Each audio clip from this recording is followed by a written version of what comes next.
সালাম আলাইকুম। আজকে হচ্ছে আমরা ফিজিক্স ওয়ানের চ্যাপ্টার নাম্বার 7। হ্যাঁ, চ্যাপ্টার নাম্বার 7 যে অফলাইনে অলরেডি প্রমাণটা করানো শেষ বা যে অফলাইনে ক্লাসটা নেওয়া শেষ সেই ক্লাসটার রেকর্ডিং দিয়ে দেওয়া হবে। তো শুরু করা যাক। শেয়ার স্ক্রিন দিয়ে রাখি। ওকে, স্ক্রিন দেখতেছো তোমরা? আমরা স্লাইডে ব্যাক করি। তো হচ্ছে আমাদের স্লাইড বা চ্যাপ্টার নাম্বার 7 সরল দোলন গতি। হ্যাঁ, এখান থেকে আমরা হচ্ছে অনলি একটা রচনা পড়বো, সেটা হচ্ছে সরল দোলন গতি, সরল দোলক গতি। এটা প্রমাণ করতে হবে। হ্যাঁ, আমি যদি আগে প্রশ্নটা দেখাইনি, একটা রচনামূলক প্রশ্ন আছে, এই যে এটা। এই প্রশ্নটা ভালো করে দাগ দিয়ে রাখতে হবে। সরল দোলকের গতি, সরল দোলন গতি, এই প্রমাণটা পড়তে হবে। এই প্রমাণটা গতানুগতিক তোমাদের এখানে দুই ভাবে দেওয়া আছে। হ্যাঁ, একভাবে হচ্ছে সূত্র থেকে তুমি চাইলে প্রুভ করতে পারবা, আরেকভাবে হচ্ছে কি এখানে যে বিশ্লেষণটা দেওয়া আছে ওইটাতে। বিশ্লেষণটা যদি আমি নিই নাই, যেহেতু আমি সূত্র থেকে দেখাই দিব, তো তার মানে 4 নম্বর রচনামূলক প্রশ্ন আমি হচ্ছে সূত্র থেকে দেখাই দিব। তার আগে হচ্ছে আমি প্রথম থেকে আসি যে কি কি পড়বা। যেমন এখানে থিওরি একটু পড়ে নিতে পারো, পর্যায়বৃত্ত গতি কাকে বলে, সরল দোলন কাকে বলে, এগুলো একটু থিওরি পড়ে নিতে পারো। দেন সরল দোলনের গতির বৈশিষ্ট্য এটা পড়ে নিতে পারো। হ্যাঁ, সরল দোলনের বৈশিষ্ট্যগুলা কি কি হইতে পারে, বেসিক বৈশিষ্ট্যগুলা, এটা সংক্ষিপ্ত প্রশ্নের মতো আসতে পারে। ইম্পর্টেন্ট সংক্ষিপ্ত প্রশ্নের জন্য যে সরল দোলন গতির বৈশিষ্ট্যগুলা বলতে বলতে পারে। তো এগুলো তখন বলে দিবা, এখান থেকে দুই তিনটা বৈশিষ্ট্য যেটা তোমার সহজ মনে হয় ওগুলা দুই তিনটা সিলেকশন করে বলে দিবা। দেন হচ্ছে সরল দোলক বা সেকেন্ড দোলক। সরল দোলক আর সেকেন্ড দোলকের মধ্যে কিন্তু একটা কথা আছে। যেমন কিরকম, সরল দোলক হচ্ছে একটা কণা একবার অতিক্রম করাটাকে একটা সরল দোলক বলে। হ্যাঁ, কিন্তু যখন সেটা দুইবার অতিক্রম করে ফেলে, এইভাবে দুইবার অতিক্রম করে ফেলে, তখন সেটাকে সেকেন্ড দোলক বলে। আর সেকেন্ড দোলকের সময় কিন্তু এইখানে লাগে 1 সেকেন্ড, এখানে লাগে 1 সেকেন্ড, তাহলে টোটাল কয় সেকেন্ড? 2 সেকেন্ড। তো সেকেন্ড দোলকের ক্যালকুলেশনের সময় কিন্তু 2 সেকেন্ড সময় নিতে হবে, এটা মাথায় রাখবা। যেমন এই যে এখানে একটা সেকেন্ড দোলকের প্রমাণ দেওয়া আছে, এটা তোমাদের সংক্ষিপ্তের জন্য মোস্ট মোস্ট মোস্ট ইম্পর্টেন্ট। হ্যাঁ, তাহলে সংক্ষিপ্ত তো প্রশ্নটা দেখবা, সেকেন্ড দোলকের দোলনকাল দিয়ে এরকম একটা প্রমাণ দেওয়া আছে। হ্যাঁ, তো এটা আমরা প্রমাণটা ওখানে সংক্ষিপ্ত প্রশ্নও দেখতে পারবা তুমি, বা এখানেও দেখতে পারো। বা আমরা হচ্ছে আগে হচ্ছে সরল দোলকের ইকুয়েশন থেকে এটা প্রমাণ করব, এই যে এটা। দেন এখানে আমরা জানি কি টি সমান হবে কত, 2 সেকেন্ড। 2 সেকেন্ড হইলে তো এখান থেকে ওকে টু টু কাটা গিয়ে পাই স্কয়ার সমান বা এইরকম একটা ইকুয়েশন দাঁড়াবে, আর সমান জি বাই আর। এটা ছাড়াও আরো সহজেও তোমার বইয়ে দেওয়া আছে। এই যে আমি এখানে দেখাই দিই, এই যে দেখো এখানে সহজ দেওয়া আছে। এখানে একেবারে সেকেন্ড দোলকের দৈর্ঘ্য নির্ণয় করো। এখানে যদিও ম্যাথমেটিক্যাল টার্ম সহ দেখাইছে, কিন্তু ম্যাথমেটিক্যাল টার্মটা কখন করবো এটা আমি বলে দিব। যেমন হচ্ছে কিরকম, আচ্ছা আগে হচ্ছে আমরা সিকোয়েন্স ওয়াইজ আসি। সিকোয়েন্স ওয়াইজ প্রথম হচ্ছে আমাদের রচনামূলক যেটা ছিল, মানে সরল দোলকের গতি, সরল দোলন গতি। এই যে রচনামূলকটা সরল দোলকের গতি, সরল দোলন গতি, এটা আমরা সলিউশন করি। এটা সলিউশন করলে প্রথমত যেভাবে লিখবা, এখানে সরল দোলকের কয়টা সূত্র আছে দেখো, একটা সূত্র, দুইটা সূত্র, তিনটা সূত্র। হ্যাঁ, এই সরল দোলকের চারটা সূত্র টোটাল। এই চারটা সূত্র তোমাকে ভালো করে মুখস্থ করতে হবে এই প্রমাণটা করার জন্য। তো লিখবা হচ্ছে এইভাবে যে প্রথমে সরল দোলকের সূত্র সমূহ, দেন হচ্ছে সহজ দোলকের প্রথম সূত্র দিবা। প্রথম সূত্রটা কি একটু বোঝার ট্রাই করো। প্রথম বলছে সমকালের সূত্র। হ্যাঁ, বা সময়ের সূত্র, যেটাকে সমত্ব সময়, সরি সমান আর কালত্ব সময়, তাহলে হচ্ছে কি সমান সময়। এটা সমকাল মানে সমান সময়ের সূত্রটা আমরা এখানে প্রমাণ করবো। তো এটাই বলা আছে। তো এটা লিখবো হচ্ছে এখান থেকে কোনো একটা একক স্থানে নির্দিষ্ট দৈর্ঘ্য বিশিষ্ট একটি সরল দোলকের বিস্তার যদি 4 ডিগ্রির মধ্যে থাকলে এর প্রতিটি দোলনের জন্য এর সমান সময় লাগবে। অর্থাৎ তোমাকে যেটা বোঝাইছে আমি এটা আলাদা দেখাই। মনে করো এটা একটা ধোলক, মনে করো এটা একটা ধোলক, যেটা আমরা দোলনা হিসেবে জানি। মানে এটার এই বিস্তারটা, এই যে আমি এখানে দেখাচ্ছি, এই বিস্তারটা, এই বিস্তার এখান থেকে এখান পর্যন্ত বিস্তার যদি কত ডিগ্রি হয়, 4 ডিগ্রি হয়। এটা যদি কত ডিগ্রি হয় ভাইয়া, 4 ডিগ্রি হয়। তাহলে 4 ডিগ্রির মধ্যে থাকলে তখন তোমাকে যেটা বলছে সেটা হচ্ছে কি, এইটা এই দোলনাটা এইদিকে যাইতে যত সময় লাগবে, ঠিক এইদিকে যাইতে তত সময় লাগবে। এটাই বলছে, মানে এটা সমান সময়ে সমান মানে দোনো দিকে যাইতে হচ্ছে সমান সময় লাগবে। তাহলে এটাই বলা হয়েছে আমাকে কি, অর্থাৎ কি বিস্তার কোনো একক স্থান নির্দিষ্ট দৈর্ঘ্য বিশিষ্ট কোনো একটি সরল দোলকের বিস্তার যদি 4 ডিগ্রির মধ্যে হয়, তাহলে এর প্রতিটি দোলনকালের জন্য বা দোলনের জন্য সমান সময় লাগবে। তার মানে আমরা প্রথম সূত্র থেকে কি পাচ্ছি ভাইয়া, যে এই কার্যকরী দৈর্ঘ্যকে যদি আমি এল দ্বারা লিখি, অভিকর্ষ ত্বরণকে যদি জি দ্বারা লিখি, আর বিস্তার যদি 4 ডিগ্রির মধ্যে হয়, তাহলে আমরা জানি কি মানে প্রথম সূত্র থেকে দোলনকাল কি পাবো, ধ্রুব। মানে দোলনকালে কোনো পরিবর্তন হবে না। তাহলে এই প্রথম সূত্র দিয়ে এখানে কোনো স্থান থেকে এতটুকু পর্যন্ত লিখবা সময় লাগবে পর্যন্ত, দেন কাজে থেকে এতটুকু পর্যন্ত লিখবা। আশা করি প্রথম সূত্রটা বুঝছো। এবার সেকেন্ড সূত্রতে আসো, যেটাকে দৈর্ঘ্যের সূত্র বলা হচ্ছে। কি বলছে দেখো, এটার বিস্তার যদি 4 ডিগ্রির মধ্যে থাকলে অভিকর্ষ ত্বরণ ধ্রুব হলে কোনো নির্দিষ্ট স্থানে সরল দোলকের দোলনকাল তার কার্যকরী দৈর্ঘ্যের বর্গমূলের সমানুপাতিক। তার মানে এটাও তুমি বুঝতে পারছো। বুঝতে হচ্ছে বিস্তার 4 ডিগ্রির মধ্যে থাকলে অভিকর্ষ ত্বরণ যদি কনস্ট্যান্ট থাকে, তাহলে নির্দিষ্ট স্থানে সরল দোলকের দোলনকালকে কি দ্বারা লেখা হয় ভাইয়া? টি দ্বারা। এই যে একটু আগে উপরে দেখছো দোলনকালকে টি দ্বারা লেখা হয়। তার মানে সেকেন্ড সূত্র থেকে আমরা পাচ্ছি হচ্ছে দোলনকাল। তাহলে আমরা আলাদা লিখলে এখানে, যেমন এটা আমি মুছে দিই, এটা মুছে দিয়ে হচ্ছে আমি তোমাকে আলাদা করে দেখাই। ওকে, তাহলে প্রথম সূত্র থেকে আমরা পাচ্ছি যে ফার্স্ট ল থেকে আমরা পাচ্ছি কি টি কনস্ট্যান্ট, মানে টি প্রফেশনাল টু ধ্রুব। টি অলওয়েজ কি ভাইয়া? ধ্রুব। ধ্রুব, তাহলে এটা হচ্ছে ফার্স্ট সূত্র। সেকেন্ড সূত্র থেকে আমরা পাচ্ছি হচ্ছে, সেকেন্ড সূত্র থেকে টি প্রপোর্শনাল টু, দোলনকালটা প্রপোর্শনাল টু হচ্ছে কার? এই কি বলছে? কার্যকরী দৈর্ঘ্যের, মানে এল, মানে কার্যকরী দৈর্ঘ্যের বর্গমূলের। তাহলে কার্যকরী দৈর্ঘ্যের বর্গমূল মানে হচ্ছে root over L. Root over এল। ওকে, আর থার্ড সূত্রতে কি বলছে এবার একটু দেখি। সেকেন্ড সূত্রটা বুঝছো কিনা একটু বলো, যে সরি বুঝছো কিনা দেখিও।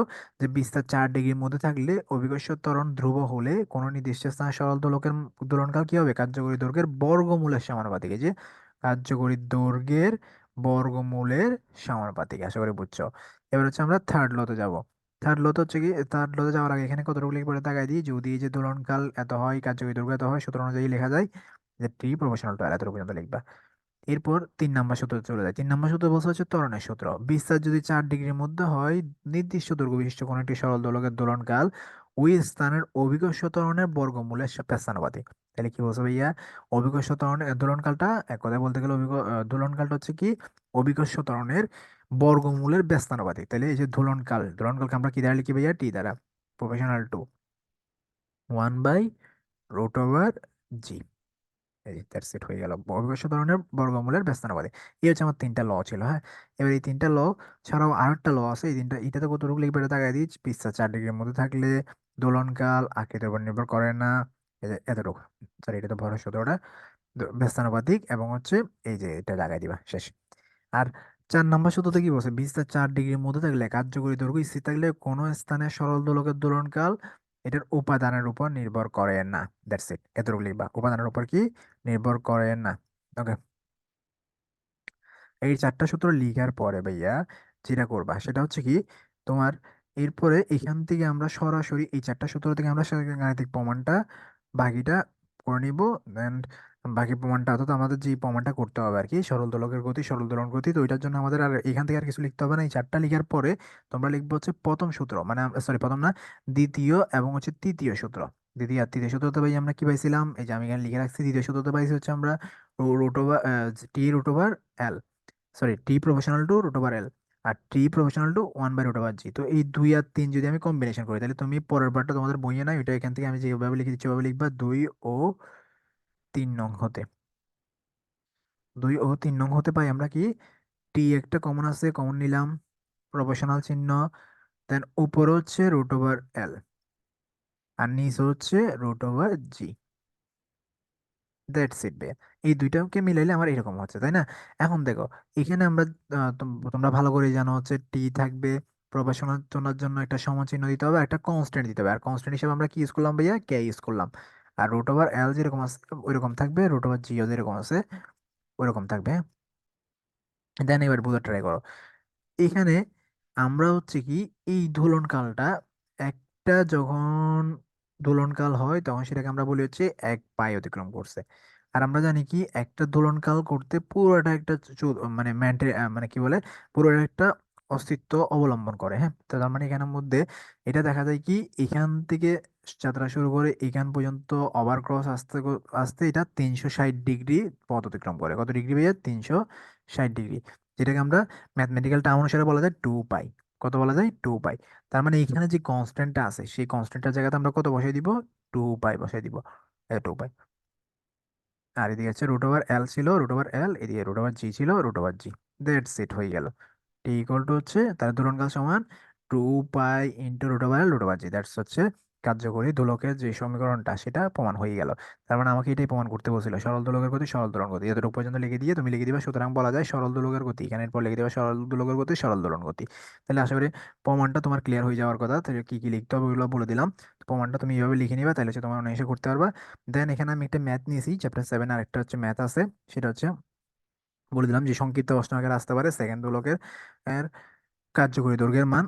সেকেন্ড দোলকের কার্যকরী দৈর্ঘ্যের যে মানটা এই যে এটা, এটাতে যদি শুধু প্রশ্নটা এতটুকু পর্যন্ত করে, কার্যকরী দোলকের মানটা বের করতে পর্যন্ত বলে, তাহলে হচ্ছে তুমি এখানে ম্যাথমেটিক্যাল টার্মে যে লাস্টে যে মান বসে করছে এগুলো করার কোনো দরকার নেই, এতটুকু পর্যন্ত লিখে দিবা, এটাই প্রুফ। কিন্তু যদি এইখানে আবার মানগুলা এভাবে দিয়ে দেয় বা মান বের করো বলে, তাহলে হচ্ছে তুমি কি করবা, একটু ক্যালকুলেশনটা করে দিবা। তো আমি একটু বলে দিচ্ছি। আমরা একটু আগে যে কার্যকরী দোলকের সমীকরণ পাইলাম এটা, এখন ভাইয়া এখানে আমি কি বলে দিয়েছিলাম তোমাদেরকে, যদি আগে শুরুতে বলেছিলাম যদি দোলনকালকা সেকেন্ড দোলক বলে, সেকেন্ড দোলক তার মানে এই যে প্রথম দোলক, সেকেন্ড দোলক, এই যে সেকেন্ড দোলক বললে তাহলে সময় কয় সেকেন্ড ভাইয়া, 2 সেকেন্ড, তাহলে এখানে টি এর জায়গাতে কত বসবে, 2 বসবে। এখন আমি তো কার্যকরী দৈর্ঘ্য বের করতে বলছি তাই না, ওই জন্য আগে এলটাকে এক পাশে নিয়ে আসতে হবে। ওই জন্য এখানে যেটা করছি, প্রথমে এটাকে পুরোটাকে বর্গ করে দিছি, বর্গ করলে এখানে টি এর উপর একটা স্কোয়ার চলে আসবে, আর 2 পাইটা হয়ে যাবে 4 পাই স্কোয়ার, আর এখানে রুট ওভার গিয়ে এল বাই জি বসছে। তো দেন এখান থেকে জিটা টি এর সাথে চলে গেছে, আর 4 পাই স্কোয়ারটা এদের নিচে চলে গেছে, এলটা আলাদা হয়ে গেছে, তাহলে এই কার্যকরী দৈর্ঘ্য। এতটুকু পর্যন্ত প্রমাণটা তোমার কিন্তু শেষ। তুমি এরপরে শুধু বাড়তি থাকবে হচ্ছে কি, এখানে যদি প্রশ্নের মধ্যে তোমাকে মান বের করতে না বলে, তাহলে তুমি কি এই যে টি এর জায়গাটাতে 2 সেকেন্ড বসে দিয়ে, যেটা তোমার বইয়ে আছে, বইয়ে দেখে নিতে পারবা, টি এর জায়গাতে 2 সেকেন্ড বসে দিয়ে ক্যালকুলেশনটা করে দিছে। আর তবে যদি মান বের করতে হয়, তাহলে এখানে টি এর জায়গাতে তো 2 সেকেন্ড বসাবাই, আর হচ্ছে সাথে জি এর মানটা, অভিকর্ষ ত্বরণের মানটা 9.8, পাই এর মান 3.1416, এগুলা বসে দিবা। তাহলে হচ্ছে এই হলো তোমার হচ্ছে সেকেন্ড দোলকের কার্যকরী দৈর্ঘ্যের সমীকরণ, সরি, মানটা। তাহলে এবার মান বের করতে বললে মান বের করবা, আর সমীকরণ বললে সমীকরণ করবা। ওকে, আশা করি বুঝছো। তো এখানের মধ্যে আমাদের এই অধ্যায়ের মধ্যে আর কোনো প্রমাণ নাই, এগুলাই হচ্ছে সরল দোলকের সরল পূরণ করতে, এটা হচ্ছে আর সংক্ষিপ্ত সেকেন্ড দোলকের, এটা পড়লেই তোমার চ্যাপ্টার নাম্বার 7 ক্লোজ হয়ে যাবে। তো চ্যাপ্টার নাম্বার 7 আশা করি আর কোনো সমস্যা থাকবে না কারো। এবার হচ্ছে আমরা চ্যাপ্টার নাম্বার 8-এ যাবো। চ্যাপ্টার নাম্বার 8-এ দেখো, এইখানেও ঠিক সেম দুইটাই ইকুয়েশন আছে, হ্যাঁ। একটা হচ্ছে মানে রচনামূলক বলতে গেলে দুইটাই ইকুয়েশন আছে, সো আমি দুটোটা একসাথে দেখাই দিব। আমি এই প্রশ্নগুলো একটু দেখাই নিই তোমাকে, এই যেগুলা পরন্ত বস্তুর ক্ষেত্রে শক্তির নিত্যতার সূত্র, আর একটা হচ্ছে পরন্ত বস্তুর ক্ষেত্রে যে পরিমাণ স্থির শক্তি হারাবে ঠিক তত পরিমাণ গতিশক্তি অর্জন করবে, এই দুইটাই প্রশ্ন আসে এখান থেকে। আর সংক্ষিপ্ত আসলে একটা প্রশ্ন আছে, এটা হচ্ছে হাফ এম বি স্কয়ার, গতিশক্তি equal to half M V square, ওই সূত্রটা। হ্যাঁ, অর্থাৎ আমি দেখাই দিই, ওয়েট,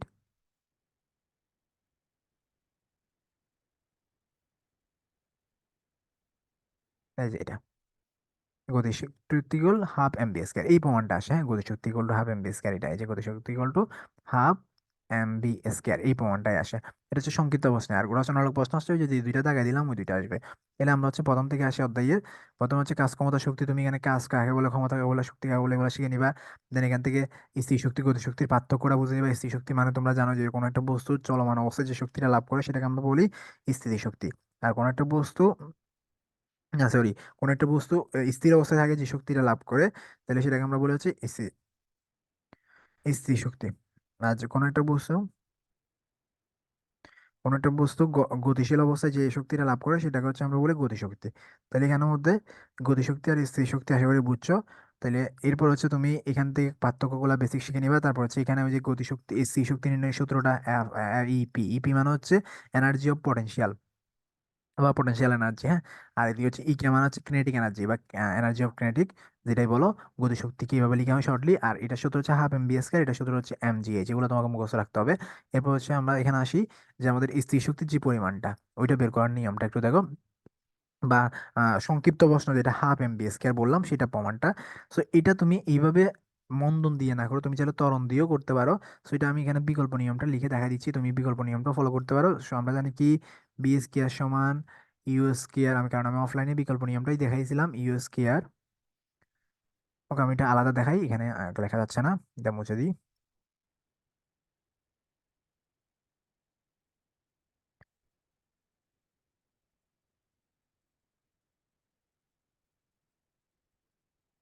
ওকে, এখানে আমি হোয়াইট বোর্ডে দেখাচ্ছি, দেখো। আমরা জানি কি, U square equal to U, sorry U না, V square, V square equal to B square equal U square plus 2 S. হ্যাঁ, আমরা জানি এটা। এখন এটা হচ্ছে আমার কি, ভি স্কয়ার ইকুয়েশন, হ্যাঁ। তাহলে ভাইয়া এবার দেখো তো, আমরা জানি কি কোনো একটা বস্তু স্থির অবস্থান থেকে যাত্রা শুরু করলে তখন কিন্তু গতিশক্তি লাভ হয়, তাই না? তো তার মানে স্থির অবস্থায় এটার কি আদিবেগ থাকে না? তাহলে হচ্ছে এটার আদিবেগ কত হবে ভাইয়া, জিরো। তাহলে জিরো বসে দিলে এখানে জিরো স্কয়ার সমান হচ্ছে কি, জিরো স্কয়ার প্লাস 2 এস। এটা মুছে গেছে। ওকে, এটা আবার ঠিক করে দিই, এটা ইউ স্কয়ার হবে। ওকে, এখানে হবে 0 প্লাস 2 এস, আশা করি বুঝছো। তাহলে এখানে বি স্কয়ার সমান কি দাঁড়াচ্ছে ভাইয়া, 2s। এবার এই বি স্কয়ার এখান থেকে আমি যদি এস এর মানটা বের করতে চাই, তাহলে এস এর মানটা বের করতে হলে এস কে এক পাশে রেখে দিব, এককে কি করবো ভাইয়া, এক পাশে রেখে দিব। তাহলে এস কে এক পাশে রাখলে এদিকে যে টুটা ছিল এটা এস এর সাথে গুণ অবস্থায় ছিল, তাহলে এটা এই পাশে গিয়ে চলে গেলে ভাগ অবস্থায় চলে যাবে, তাহলে হচ্ছে এরকম হয়ে যাবে না ভাইয়া? দেখো তো, বি স্কয়ার বাই টু, এরকম হয়ে যাবে না? তাহলে বি স্কয়ার বাই টু, তার মানে এস এর মান আমি কত পেলাম, বি স্কয়ার। এবার আমরা নিউটনের এখানের মধ্যে আমি আগে স্লাইডে দেখাই, এই যে এইটাই দেখো, ওরাও কিন্তু এস এস এস মানে হচ্ছে বি স্কয়ার বাই টু পাইছে, হ্যাঁ। তাহলে হচ্ছে আমরা যেটা পাইছি ওইটা ওইটা পাইছে, কিন্তু ওরা অন্য একটা সূত্র দিয়ে করছে, আমরা ওরা মন্দন দিয়ে করছে, আমরা ত্বরণ দিয়ে করছি, দ্যাটস ইট, আর কিছু না। ওকে, এরপর হচ্ছে আমরা জানি কি, ঘনবস্তুর পূর্ব, এটা কিন্তু একই, এটা দুইটা ম্যাথের ক্ষেত্রে এটা লিখে দেখাইতে হচ্ছে না। সো এটা আমি এখানে কিন্তু তোমাকে ভিন্ন করে দেখাইছিলাম ত্বরণ দিয়ে, কারণ তুমি মন্দন দিয়ে অনেক সময় মনে রাও না রাখতে পারো, ওই জন্য দেখাই দিলাম। তো এরপর হচ্ছে কোনো বস্তুর পূর্ব পর্যন্ত যে পরিমাণ কোনো বস্তু থামার পূর্ব পর্যন্ত যে শক্তি লাভ করবে তাকে হচ্ছে আমরা কি বলি, গতিশক্তি বলি। তাহলে গতিশক্তি সমান কি আছে কি ভাইয়া, বল ইনটু দূরত্ব, মানে আমরা যে পরিমাণ বল প্রয়োগ করব একটা বস্তুর উপর, সেটা যে দূরত্ব অতিক্রম করবে এখানে হচ্ছে গতিশক্তি লাভ হয়। ওই জন্য সূত্র কি, বল ইন্টু দূরত্ব। তাহলে বলকে হচ্ছে আমরা কি দ্বারা লিখি, এম এ দ্বারা লিখি, আর দূরত্ব হচ্ছে কি, এস দ্বারা লিখবো দূরত্বকে, তাহলে এই যে এস। এবার এস মানে কি ভাইয়া, আমরা আগে একটু আগে বের করে রাখছিলাম, এই যে বি স্কয়ার বাই টু। তাহলে এখানে বি স্কয়ার বাই টু বসে দিলে হাফ এম বি স্কয়ার প্রমাণ হয়ে গেল। দ্যাটস হচ্ছে সংক্ষিপ্ত প্রশ্নের জন্য মোস্ট ইম্পর্টেন্ট একটা প্রব, সেটা ভালো করে দেখে নিবা। এবার হচ্ছে আমরা রচনামূলক গুলো দেখবো। রচনামূলক হচ্ছে আমার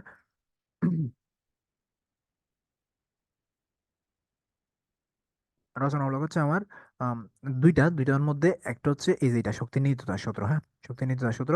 আর একটা হচ্ছে, যেখানে স্লাইডটা আমার মিস হয়েছে, ওকে আমি আবার দেখি, এই যে শক্তি নিত্যতার সূত্র একটা হচ্ছে এটা শক্তি নিত্যতার সূত্র, আর একটা হচ্ছে পরন্ত বস্তুর ক্ষেত্রে যে পরিমাণ শক্তি হারাবে সেই পরিমাণ শক্তি অর্জন করবে। সো আমি দুইটাই দেখা দিচ্ছি।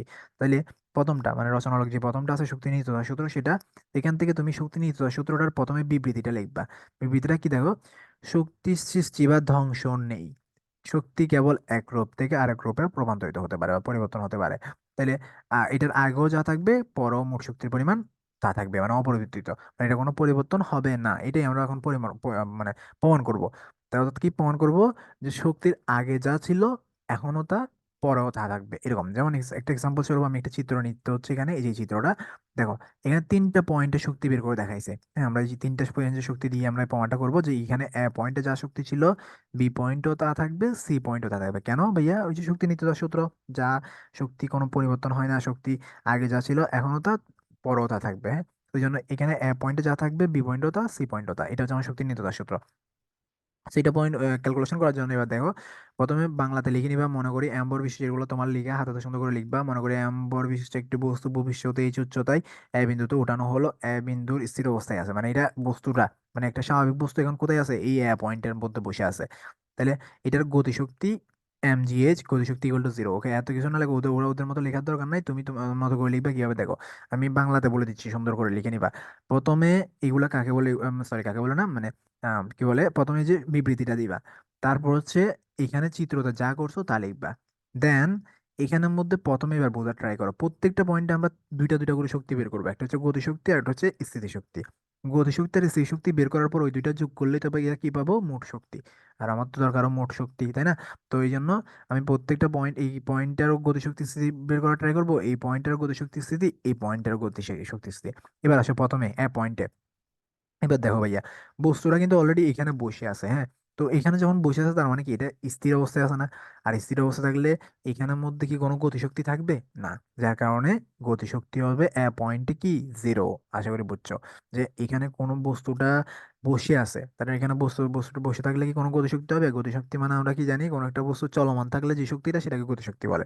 তাহলে এখানে যেহেতু এটা বসে আছে, তাহলে এটা কি, স্থির শক্তি থাকবে, কিন্তু গতিশক্তি থাকবে না। ওই জন্য গতিশক্তি কি, সরাসরি চোখ বন্ধ করে জিরো লিখে দিবা, বইয়ের তো কিছু দেখার লাগবে না। এরপর হচ্ছে স্থির শক্তি বের করে ট্রাই করো। স্থির শক্তি ভাইয়া সূত্র কি বলছিলাম, এম জি এইচ। সো এটা বসে দিবা, এখানে আর স্থির শক্তি কিছু মান বসানোর নাই, যেহেতু এটা গাণিতিক প্রমাণ। সো এম জি এইচ বসে দিলেই আমার হয়ে যাবে। এবার হচ্ছে সেকেন্ড যে বিষয়টা, সেটা হচ্ছে কি, পয়েন্টের এবার মোট শক্তিটা বের করবো। তাহলে বিন্দুর মোট শক্তি কি হবে ভাইয়া, zero plus M G S, সুতরাং 1 নং সমীকরণ দিয়ে রাখবা। এবার এত বাংলা লেখাটিকে না লিখে তুমি হচ্ছে বি লিখে দিবা, বি পয়েন্টের হিসাবগুলো করবা। তাহলে বি পয়েন্টের হিসাব করার জন্য প্রথমে দেখো, এই বস্তুটা এখানে এ থেকে বি এর দিকে পড়লেই তো গতিশক্তি হয়ে যাচ্ছে, তাই না? তার মানে বি পয়েন্টে গতিশক্তিও থাকবে। আবার বি পয়েন্টে আসে বস্তুটা কিছুক্ষণ বসলো, তাহলে বি পয়েন্ট স্থিতিশক্তিও থাকবে। তার মানে বি পয়েন্ট হচ্ছে একমাত্র পয়েন্ট যার গতিশক্তিও থাকবে স্থিতিশক্তিও থাকবে। তাহলে প্রথমে আমরা স্থিতিশক্তি, মানে আমি বলবো কি সবসময় প্রথমে স্থিতিশক্তিটা লিখে নেবা, কারণ স্থিতিশক্তিটা সহজ। ওই জন্য ওরা দেখো বি বিন্দুতে বস্তুটির স্থিতিশক্তি লিখছে। সূত্র কি ছিল ভাইয়া? M G H. তাহলে এম জি, এম আর জি যেরকম আছে এরকম বসে, কিন্তু এইচ এর জায়গাতে কি লিখছে ভাইয়া? দেখো এইচ মাইনাস এক্স। কেন লিখছে? কারণ এই বস্তুটা যখন এ থেকে বি তে পড়বে তখন এখানে কিছুটা থামবে, তো ওইটার দূরত্ব ধরছিল হচ্ছে কি এক্স। তাইলে ভাইয়া পুরাটা যদি এইচ হয়, এইখানে যদি এক্স চলে যায়, তাহলে এই বাকিটা কি হবে ভাইয়া? এইচ মাইনাস এক্স না হবে? আশা করি বুঝতেছো যে এইচ থেকে এক্স বিয়োগ করে দিলে বাকি যেটা থাকে ওইটা হচ্ছে এখানে থাকবে। তো এইটা তাহলে হচ্ছে কি এইচ মাইনাস এক্স। তাহলে এখানে এইচ মাইনাস এক্স হইলে আমার বস্তুটা যদি এইদিকে থাকে, প্রথমে পয়েন্টের বেলায় বস্তুটা এখানে ছিল বলে আমি পুরো দূরত্বটা নিয়েছি এইচ, কিন্তু এখন যেহেতু বস্তুটা এখানে আছে তার মানে এখানে দূরত্বটা নিচের দিকে টানা হবে, তাহলে ওই জন্য এইচ মাইনাস এক্স। তাহলে এই জন্য এখানে কি লিখছি? H minus x. তাহলে এবার এম জি কে একবার এইচ দ্বারা গুণ করবো, একবার এক্স দ্বারা গুণ করবো, এটা হচ্ছে আমার স্থির শক্তি। তাহলে এই স্থির শক্তিটা তুমি প্রথমে বের করে নিবা, ওরা হচ্ছে প্রথমে গতিশক্তি বের করছো, তুমি প্রথমে স্থির শক্তি বের করে নিবা, কারণ ওইটা সহজ। তাহলে এবার হচ্ছে আমরা গতিশক্তির দিকে ফোকাস দিই। গতিশক্তির ভাইয়া সূত্র কি? Half M V square, V square. তাহলে এটা যদি সূত্র হয় তাহলে এখানে বুঝতেছো বি স্কয়ার মানে কি? ব্যাগ না? তার মানে আমার ব্যাগ লাগবে। তো এই জন্য গতিশক্তির বেলায় সবসময় মাথা রাখবা আগে হচ্ছে ব্যাগ বের করে নিতে হবে। এই যে এখানে ব্যাগ দেখো, এই যে ব্যাগ বের করে নিচ্ছে আগে, ব্যাক বের করে নিচ্ছি। ব্যাকের সূত্র কি ভাইয়া? V square equal to U square plus two G X. তাহলে এখানে V square equal U square two G X কোনটা? এই যে এখানে দেখো, এই যে পয়েন্ট থেকে বি পয়েন্টে পড়ার জন্য যে দূরত্বটা ছিল এক্স, ওইটা ইউজ করছে, হ্যাঁ এক্স। তাহলে এখান থেকে ইউ স্কয়ার, আমরা জানি কি স্বাভাবিক অবস্থায় একটু বস্তু আদি অবস্থান থেকে পড়া শুরু করলে, মানে সরি স্থির অবস্থান থেকে পড়া শুরু করলে, তাহলে এটার আদি বেগ কত থাকবে? সবসময় জিরো থাকবে। তাহলে এখন যেহেতু জিরো আছে তার মানে ইউটা সমান জিরো লিখে দিয়ে ওইটা বাদ দিয়ে দিব, আর এদিকে টু জি এক্স থাকবে। তাহলে বি স্কয়ার সমান কি পাচ্ছি ভাইয়া? Two G X. এবার সূত্র বসে দাও, বি বিন্দুর গতিশক্তি half M V square, V square জায়গায় টু এক্স বসে দাও, তাহলে এখানে টু আর এখানে টু কাটা গিয়ে এম জি এক্স থাকলো। আর তাহলে এবার আমার পয়েন্টের, সরি বি পয়েন্টের গতিশক্তিও আছে স্থির শক্তি আছে, এবার মোট শক্তি বের করো। তাহলে মোট শক্তি বের করলে এখানে ছিল এইটা আর এখানে আছে এটা, তাহলে যোগ বিয়োগ করে দিলে এখানে থাকবে অনলি এম জি এইচ। এই প্রমাণটা চাইলে তুমি এতটুকু থেকেও ক্লোজ করে দিতে পারো, কেননা তুমি অলরেডি পয়েন্টেরও মোট শক্তি পাইছো এম জি এইচ, বি পয়েন্টেরও মোট শক্তি পাইছো এম জি এইচ, মানে দুইটা পয়েন্ট হিসাব করে ফেলছো, দুইটাই পাইছো হচ্ছে মোট শক্তি। শক্তির মানে কোনো পরিবর্তন হচ্ছে না। তার মানে এখান থেকে আমি চাইলে প্রমাণটা ক্লোজ করে দিতে পারি, কিন্তু এখানে তোমাদের নতুন বইয়ে তিনোটার পয়েন্টারই দেখাইছে, এই যে সি পয়েন্টেরও দেখাইছে, সো এই জন্য তিনোটারই নিতে হচ্ছে। তো এবার সি পয়েন্টে আসো। বস্তুটা বি থেকে পড়ে সিতে এসে বসে যাবে না ভাইয়া? তাহলে এ পয়েন্টে যেমন গতিশক্তি ছিল না, সি পয়েন্টে তেমন স্থির শক্তি থাকবে না। তো এই জন্য এ পয়েন্ট আর সি পয়েন্ট একটা আরেকটার উল্টা, মাথায় রাখবা। এ পয়েন্টে স্থির শক্তি ছিল, সি পয়েন্টে গতিশক্তি থাকবে। ওই জন্য দেখো প্রথমে শুরুতে লিখে নিচ্ছে হচ্ছে বি বিন্দুতে বস্তুটির স্থির শক্তি কত? জিরো, এই যে জিরো দেখো। ক্লিয়ার বিষয়টা? আসলে বোঝারই কথা, যেখানে এটার স্থির শক্তি হবে কত? জিরো। কেন জিরো ভাইয়া? কারণ এখান থেকে এটা পরে এখানে থেমে যাবে। ওকে, কিন্তু গতিশক্তি থাকবে। আর গতিশক্তির সূত্র কি ভাইয়া? Half M V square. Half M V স্কোয়ারের জন্য আমাকে আগে বি স্কোয়ার বের করে নিতে হবে, এই জন্য আগে বি স্কোয়ার বের করে নিছি, যে বি স্কোয়ার। এখন বি স্কোয়ার বের করার সময় আমাকে কিন্তু পুরা উচ্চতাটা ধরতে হবে, হ্যাঁ এই যে পুরা উচ্চতাটা ধরলাম এইচ। কেন পুরোটা উচ্চতা ধরতে হবে? কারণ আমার এই পয়েন্টে বি পয়েন্ট হচ্ছে সম্পূর্ণ কাল্পনিক একটা পয়েন্ট, যেটা আমি চাইলে যে থামবে এরকম কোনো শিওরনেস নাই, তাহলে এটা আমি ধরে নিয়েছিলাম। ওই জন্য আমি পুরা উচ্চতাটা নিতে হবে। তাহলে টু জি এস, এখানে টু বি স্কোয়ার মান বসে, বি স্কোয়ার মান বের করছে। এবার বি স্কয়ার মান বের করো, ওই যে বি স্কয়ার মানটা হাফ এম বি স্কয়ার সূত্রের মধ্যে বসে দিচ্ছে, দেন টু টু কাটা আগের মতো এম জি এইচ আসছে, এখানে একটা মনে হয় স্পেলিং মিস্টেক আছে, তো এম জি এইচ আসছে। তাহলে এবার দুটোটা এবার যোগ করে দাও, এখানে এম জি এইচ এখানে জিরো, তাহলে মোট শক্তি হচ্ছে কত? M G H plus zero. তাহলে এক নাম্বার ইকুয়েশনও এম জি এইচ আসছিল, ওই যে এম জি এইচ। দুই নাম্বার ইকুয়েশনও এম জি এইচ আসছে, তিন নাম্বার ইকুয়েশনও এম জি এইচ আসছে। তাহলে লেখা যায় এক ও দুই নং ও তিন নং হতে দেখা যায় পড়ন্ত বস্তুর মোট শক্তির পরিমাণ একই রয়েছে, মানে এটার কোনো পরিবর্তন হয় নাই। আর এটাই হচ্ছে শক্তির নিত্যতা সূত্র। আশা করি তোমার ক্লিয়ার হয়ে গেছে। তো এবার তুমি দুই একবার প্র্যাকটিস করলে তোমার ক্লিয়ার হয়ে যাবে আরো। তারপর হচ্ছে কি, আমাদের আরেকটা রচনামূলক, যে পড়ন্ত বস্তু যে পরিমাণ শক্তি হারাবে ততটুকু শক্তি অর্জন করবে। তো এই শক্তি প্রমাণটার জন্য প্রথমে আগের প্রমাণটারই হেল্প লাগবে শুধু, বাড়তি কিছু কাজ আছে, জাস্ট ওইটা একটু দেখবা। তো প্রথম হচ্ছে তুমি এখান থেকে লেখা শুরু করবা এ বিন্দুতে, তুমি এত কিছু না লিখে তুমি সরাসরি চিত্র এঁকে, চিত্র আঁকতে হবে কিন্তু, এই যে চিত্রটা পরে পৃষ্ঠায় দেওয়া, এই যে পরে পৃষ্ঠায় দেওয়া চিত্র এঁকে, দেন তুমি আগেরটার মতো সরাসরি অ্যাম্বর বিশিষ্ট একটি বস্তু এগুলো লিখে ফেলবা, লিখে ফেলে সরাসরি এখান থেকে করবা এ পয়েন্টের আগের মতো, কিন্তু এ পয়েন্টের স্থির শক্তি যেহেতু বস্তুটা এখানে পড়ে বসে আছে, তাহলে কি থাকবে না? গতিশক্তি থাকবে না, এটা জিরো, আর স্থির শক্তি থাকবে, ওই জন্য মোট শক্তি বের করছে এমজিএইচ। তো এটা যদিও মোট শক্তির এখানে কোনো দরকার নাই, শুধু গতিশক্তি আর স্থির শক্তি হলে হবে। তো এরপর হচ্ছে বি পয়েন্টেরটা বের করে ফেলবা, তাহলে আগের মতোই বি পয়েন্টেরটা বের করে নিবা। এই যে বি বি বি স্কয়ার দিয়ে ইউ স্কয়ার দিয়ে সেম একদম আগের মতোই, মানে আগের প্রমাণটার মতোই। তাহলে আগের প্রমাণটার মতোই এখানেও গতিশক্তি বের করে নিবা, মানে বি বিন্দুর স্থির শক্তি আর হচ্ছে গতিশক্তি দুইটা বের করে নিবা। এইবার বোঝা ট্রাই করো। এ থেকে, মানে এখানে ছিল এ এর স্থির শক্তি এমজিএইচ, এখানে এ এর স্থির শক্তি, বি এর স্থির শক্তি হচ্ছে কত, এই যে এটা না, এমজিএইচ মাইনাস এমজিএক্স। আর এ এর গতিশক্তি ছিল হচ্ছে জিরো, আর বি এর গতিশক্তি হচ্ছে এমজিএক্স। তাহলে এবার বোঝার ট্রাই করো। এ থেকে বিতে, মানে আমি এ থেকে বিতে গেলে আমার স্থির শক্তির কতটুক পরিবর্তন হয়েছে বা কতটুকু স্থির শক্তি হারাই ফেললো এ থেকে বিতে যাইতে, সেটা আমি কিভাবে বের করবো ভাইয়া? একটা থেকে একটা বিয়োগ করে দিয়ে। ওই জন্য দেখো, এই যে এমজিএইচ থেকে আমি বাকিটা মানে বি পয়েন্টটা বিয়োগ করে দিছি, এই যে বি পয়েন্ট আমার এটা ছিল, এ পয়েন্টটা থেকে বি পয়েন্টটা বিয়োগ করে দিছি। তাহলে বিয়োগ করার পর আমি কি পাচ্ছি? এমজিএক্স পাচ্ছি, কাটাকাটি গিয়ে। আর এ থেকে বিতে আসলে অর্জিত গতিশক্তি, তার মানে সেই শক্তিটা হারাবে আর অর্জিত গতিশক্তিটা অর্জন করবে। তাহলে হারানো সেই শক্তি বের করলাম এমজিএক্স, আর হারানো গতিশক্তি, গতিশক্তি একটাতে ছিল জিরো আর একটা তো হচ্ছে এমজিএক্স। তাহলে একটা থেকে একটা বিয়োগ করলে কত হবে ভাইয়া? এমজিএক্স। তাহলে আশা করি বুঝতেছো এমজিএক্স এখানেও আছে এখানেও আছে। তার মানে কি, এ থেকে বি বিন্দুতে আসতে হারানো স্থির শক্তি ছিল এমজিএক্স, আবার এ থেকে বি বিন্দুতে যেতে অর্জিত গতিশক্তি হচ্ছে এমজিএক্স। তার মানে এখান থেকে বলা যাচ্ছে হচ্ছে পড়ন্ত বস্তু যে পরিমাণ স্থির শক্তি হারাই ফেলে, তার ঠিক সমপরিমাণ গতিশক্তি কি করে ফেলে? অর্জন করে ফেলে। আর এটাই আমাকে প্রমাণ করতে দিয়েছিল রচনালোক 8টা প্রশ্নের মধ্যে, এই প্রশ্নটার মধ্যে, এই যে এই নিচের 8 নম্বর প্রশ্নটার মধ্যে। তো আশা করি তুমি বুঝে গেছো। সো এখানের মধ্যে তুমি খাতার মধ্যে বা সুন্দর করে আগেরটার মতো এখানে প্রথমে তুমি চিত্রটা এঁকে নিবা, দেন এম্বর বিশিষ্ট এগুলা লিখবা, দেন পয়েন্টের স্থির শক্তি আর গতিশক্তি বের করে রাখবা, মোট শক্তি লাগবে না যদিও। তারপর হচ্ছে বি পয়েন্টের স্থির শক্তি আর গতিশক্তি বের করে রাখবা। করার পর এরপর দেখবা কি এ থেকে বি তে আসতে হারানো স্মৃতিশক্তি, একটা থেকে একটা বিয়োগ করে দিবা। এ থেকে বি তে যেতে অর্জিত গতিশক্তি, তাও একটা থেকে একটা বিয়োগ করে দিয়ে দেখবা দুটোটা সেম আনসার আসবে। শুধু বলা যায় হচ্ছে কি, এখানে যে পরিমাণ শক্তি হারাই ফেলবে, সমপরিমাণ শক্তি কি করে ফেলবে? আবার অর্জনও করে ফেলবে। That's it. আমাদের চ্যাপ্টার নাম্বার 8ও কমপ্লিট। চ্যাপ্টার নাম্বার 8ও আমার এই 3টা প্রমাণ পড়লেই তোমার চ্যাপ্টার নাম্বার 8-এর মধ্যে আর কোনো প্রমাণ আউট অফ থাকবে না। আশা করি তুমি পারবা। আর অতি সংক্ষিপ্ত সংক্ষিপ্ত তো কোনগুলা পড়বা ওগুলো আমি বলে দিবা, আর ওগুলো বোর্ডের গুলা বেশি পড়বা, তাহলে হচ্ছে এই হচ্ছে ইস্যু। সো আমাদের চ্যাপ্টার নাম্বার 8-এর এই যে সংক্ষিপ্ত প্রশ্ন, এটার কথা বলছিলাম, হ্যাঁ সংক্ষিপ্ত প্রশ্ন, এটা স্লাইডটা পরে আসছিল। সো এইটা হচ্ছে অনেকবার রিপিট করছে, 22-এর পরীক্ষাগুলোতে আসছিল হাফ এমবিএস কে। সো এটা তুমি তোমার এখানে আমি বিকল্পভাবে উপরে দেখা দিয়েছিলাম, সো ওখান থেকে ওইভাবে করতে পারো। দেন এখানে আর কিছু নাই। এরপর হচ্ছে চ্যাপ্টার নাম্বার 9-এ যেতে হবে। চ্যাপ্টার নাম্বার 9 এখন অফলাইনে পড়ানো হয় নাই, তো চ্যাপ্টার নাম্বার 8 পর্যন্ত তোমাদের পড়ানো হয়েছে অফলাইনে।